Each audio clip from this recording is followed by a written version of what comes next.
என் அப்பா பேர் மோகனகுமார், என் அம்மா பேர் ஜெயந்தி. அவங்க 2 பேர் பேரும் சேர்த்து தான் எனக்கு ஜெயமோகன் அப்படிங்கிற பேர் வச்சாங்க. எங்கள் அப்பா தாத்தா பாட்டியோட சம்மதம் இல்லாமல் தான் கல்யாணம் பண்ணிக்கிட்டாங்க. அதனால தான் தாத்தா பாட்டி அவங்கள வீட்டில் சேர்த்துக்கல. அவர் என்ன பண்ணார், பக்கத்துலேயே தாத்தா பாட்டி வீட்டு பக்கத்துலேயே ஒரு சின்னதாக ஒரு ஓலை குடிசை வச்சு அதில் தான் தங்கிட்டு இருந்தாங்க.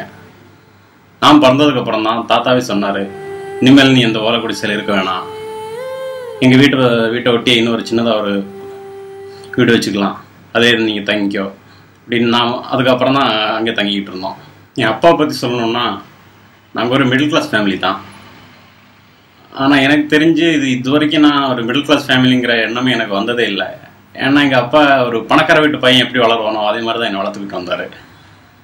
சின்ன வயசுலேயே எனக்கு பிடிச்ச ட்ரெஸ்ஸு, ரொம்ப காஸ்ட்லியான ட்ரெஸ்ஸு, ரொம்ப காஸ்ட்லியான ஃபுட்டு, படித்தது எல்லாமே மெட்ரிகுலேஷன் ஸ்கூலு, பெரிய ஸ்கூலு. எங்கள் ஊர்லேயே பணக்காரங்க கூட அந்த ஸ்கூலில் படிச்சிருப்பாங்களான்னு எனக்கு தெரியல. எங்கள் அம்மா அடிக்கடி சொல்லிக்கிட்டே இருப்பாங்க, எங்கே போனாலும் ஒன்றை தைரியமாக கூப்பிட்டு போகலான்டா. ஏன்னா நான் எதுவுமே வாங்கி கேட்க மாட்டேனா. திருவிழா கூப்பிட்டு போனாலும் சரி, எங்கே கூப்பிட்டு போனாலும் நான் எதுவுமே எனக்கு இது வாங்கித்தாங்க இது வாங்கித்தாங்கன்னு எதுவுமே கேட்க மாட்டேன். ஏன்னா ஒரே விஷயந்தான், எங்கள் அப்பா நான் என்ன கேட்டாலும் வாங்கி கொடுத்துருவாரு. நான் கேட்குறதுக்குள்ளாடி நான் என்ன கேட்குறேனோ அதுக்கும் பல மடங்கு வசதியான பொருளை எனக்கு வாங்கி கொடுப்பாரு. அதுவே நான் அப்படி பழகி போச்சு சின்ன வயசுலேருந்தே. அதனால நான் எதுவுமே கேட்குறதில்ல. இன்றைக்கு வரையும் நான் அப்பாட்ட எதுவுமே கேட்குறதே இல்லை, அவரே வாங்கி கொடுத்துருவாரு எனக்கு. எங்கள் அப்பா என்ன திட்டினது கிடையாது, அடித்தது கிடையாது. எனக்கு ஞாபகமே இல்லை, சின்ன வயசுலேருந்து எனக்கு ஞாபகம் இல்லை. அவர் என்ன எப்போ திட்டிருக்காருன்னு கூட எனக்கு ஞாபகம் கிடையாது. சொல்லப்போனால் என் பேர் சொல்லி கூட மாட்டார் அவர். எப்போ கூப்பிட்டாலும் மோனே அப்படின்னு தான் கூப்பிடுவார். எனக்கு ரொம்ப சந்தோஷமாக இருக்குது. கேட்கும்போது ஏதோ ஒரு தெம்புத மாதிரி இருக்கும். மோனே அப்படின்னா தமிழில் மகனேன்னு சொல்லுவாங்க. அது நம்ம ஒரு ஸ்டைலில் கூப்பிடுவார், அழகாக இருக்கும். இப்போ கூட ஃபோன் பண்ணும்போது வேறு எதுவும் சொல்ல மாட்டார். ஃபஸ்ட்டு எடுத்தோடனே மோனே நல்லா இருக்கே அப்படி தான் கேட்பாரு. அதை கேட்டாலே ஒரு சந்தோஷம், ஒரு பயங்கரமாக இருக்கும். அது அவர் என் மேலே கோவப்பட்டாலும் அந்த கோவத்தை என் மேலே காமிக்க மாட்டார். ஏதோ கோவம் இருந்தால் கூட அதை அம்மாட்ட சொல்லிவிடுவாங்க. 12th எக்ஸாம் அந்த டைம் என்னென்னா நான் கேட்டுக்கிட்டே இருப்பார், எப்படிடா படித்து அதில் மார்க் எடுப்பேன் அப்படின்னு கேட்டுவிடுவேன். நானும் சும்மா சொல்லிவிடுவேன், 1000 மார்க் எடுப்பேன் அப்படின்னு சொல்லிவிடுவேன். ஆனால் எனக்கு தெரியும் நான் எடுக்க மாட்டேன்னு. அவன் எக்ஸாம் டைம் என்ன ஆச்சுன்னா, ரிசல்ட் வந்துருச்சு. ரிசல்ட் வர அந்த முந்தா நாளைக்கு எனக்கு செம ஜுரம். என்னென்னா பயந்துட்டேன்னா, என்ன ஆகும் வீட்டில் என்ன சொல்லுவாங்கன்னு செம பயந்து எனக்கு செம ஜுரம் வந்துச்சு. அன்னைக்கு காலைல ஹாஸ்பிட்டல்லாம் போயிட்டு வந்து படுத்துக்கிட்டு இருக்கேன். அப்பா காலைல வேலைக்கு போயிட்டாரு. நான் ரிசல்ட் பார்க்குறதுக்கு போகலை. என் அப்பா என்ன சொன்னார், நான் ஆஃபீஸ் போய் பார்த்துட்டு சொல்கிறேன் அப்படின்னு ஆஃபீஸ் போயிட்டார். மத்தியானம் போல் அப்பா கால் பண்ணார். கால் பண்ணால் அம்மா ஃபோன் அட்டன் பண்ணாங்க. அட்டன் பண்ணிட்டு என்கிட்ட ஃபோன் தந்துட்டாங்க. தந்தா நான் அப்பாட்ட கேட்டேன், எவ்வளோ மார்க்குன்னு கேட்டேன். நான் பாஸ் ஆகிட்டேன். அது எவ்வளோன்னு கேட்டால் இந்த இவ்வளோ 700 சம்திங்காக இருக்குது அப்படின்னாரு. எனக்கு ஒரு சைடில் பயம், என்ன சொல்லுவாருன்னு தெரில. டப்புன்னு என்ன கேட்டேன், ஏன் அவ்வளோ மார்க் அப்படின்னு நான் அப்பாட்ட கேட்டேன். அவர் எதுவுமே ரிப்ளை பண்ணல. பண்ண அப்படியே கட் பண்ணிட்டாரு. ஈவினிங் ஆகிடுச்சு, அப்பா வர டைம் 8 மணி ஆகிடுச்சுன்னா அப்பா வந்துடுவார். அப்போ வர டைம் என்னென்னா எனக்கு பயம், அவர் என்ன சொல்ல போகிறாருன்னே தெரில அப்படின்னு. ஏன்னா நான் வேறு நிறைய மார்க் எடுப்பேன் அப்படின்னு சொல்லிட்டு இப்படின்னா என்ன சொல்லுவாருன்னே தெரியாமல் பயந்துட்டு உட்காந்துக்கிட்டு இருந்தேன். அப்பா வந்தார். வரும்போதே கையில் ஒரு பாக்ஸ் இருந்துச்சு. என்னென்னு பார்த்தா கையில் ஒரு பாக்ஸில் லெட்டு. ஏன்னா அந்த பாஸ் ஆகிட்டாங்க எல்லாருக்கும் கொடுக்குற லெட்டு வாங்கிட்டு வந்தார். அது எனக்கு ரொம்ப சந்தோஷம் போச்சு. திட்டுவார்னு நினச்சிக்கிட்டு இருந்தால் அவர் இந்த மாதிரி பண்ணிட்டார். அதோட இன்னொரு சர்ப்ரைஸ் என்னென்னா, இந்த லெட்டு மட்டும் இல்லாமல் எனக்கு கிஃப்டாக ஒரு வாட்ச் கூட வாங்கிட்டு வந்தார். அது எனக்கு மறக்கவே முடியாது. ரீசெண்டாக ஒரு மேரேஜ் ஃபங்க்ஷன் ஃபேமிலியில். அந்த ஃபங்க்ஷனில் தான் அவர் எவ்வளோ ஒரு குழந்தை மனசு உள்ளவங்கிறத நான் புரிஞ்சுக்கிட்டேன். என்ன விஷயம்னா, எங்கள் அப்பாவுக்கு சரியான ரெஸ்பெக்ட் கொடுக்கல அவங்க.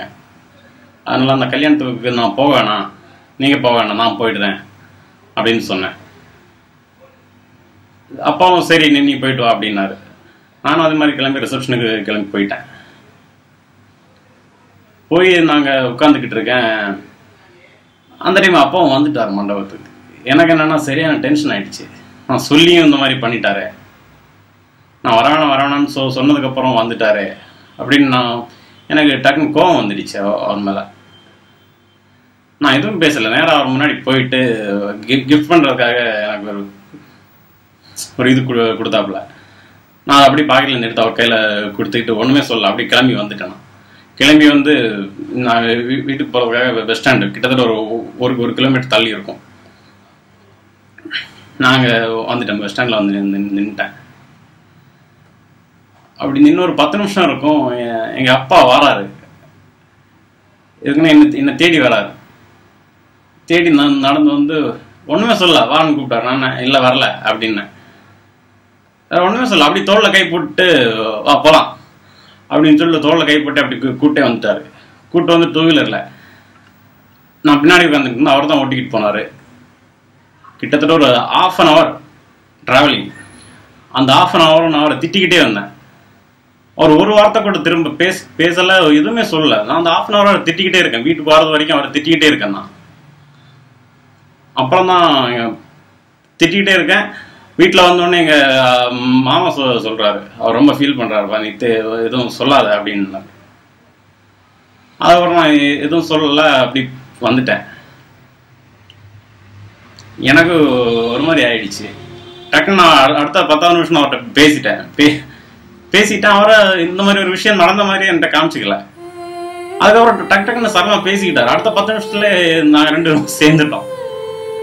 அது எனக்கு மறக்கவே முடியாது. அவர் எவ்வளோ ஒரு குழந்தைத்தனமானவருங்கிறத நான் அதில் தான் புரிஞ்சுக்கிட்டேன். அவர் அடுத்தவங்களை எப்படி ஹேட் பண்ணாமல் இருக்கணும், இதெல்லாம் அவர்கிட்ட தான் நான் கற்றுக்கணும். இன்னும் கற்றுக்கல, அவர்கிட்ட தான் கற்றுக்கணும் இதெல்லாம். எங்கள் அப்பாவுக்கும் நான் டிவியில் வரணும்னு அவருக்கு ரொம்ப ஆசை. எனக்கு என்னென்னா கேமரா முன்னாடி வந்தாலும் எனக்கு கைகால் நடுங்கும். ஃபஸ்ட் டைம் நான் இந்த கேமரா முன்னாடி பேசிக்கிட்டு இருக்கேன். அதுவும் ஃபஸ்ட் டைம் நான் பேசும்போது எங்கள் அப்பா பற்றி பேசுகிறேங்கிறது வந்து எனக்கு ரொம்ப சந்தோஷமாக இருக்குது. அவர் பார்த்தாலும் இது ரொம்ப சந்தோஷப்படுவார். அவர்